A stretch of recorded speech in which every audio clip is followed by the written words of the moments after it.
Get a one-of-a-kind, unique look for your Jeep Gladiator with Rough Country's contoured drop steps. These stylish wheel-to-wheel steps offer a unique look for your vehicle with 2 integrated drop steps to help you easily climb into your cab.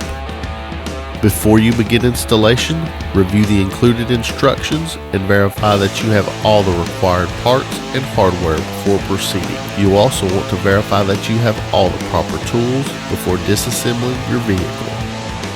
To begin installation, remove the factory step from the vehicle if equipped. Locate the brackets in preparation for install.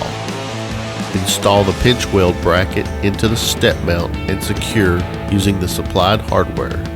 Do not fully tighten at this time. Install each step mount bracket onto the step using the supplied hardware. Tighten the bracket to the step using a socket wrench. Install the step onto the vehicle cab mounts and pinch weld brackets. Align the gap between the edge of the step and the lower body of the vehicle, then tighten the 4 pinch weld brackets to the step bracket to set the gap. Now tighten the pinch weld brackets and the cab bolts. Repeat the previous steps on the opposite side of the vehicle. Periodically check all hardware for tightness. As you can see, this step was engineered with a discrete, contoured body design to perfectly complement the body lines of your Jeep Gladiator, offering a tight, flush fit that looks good enough to be a factory option.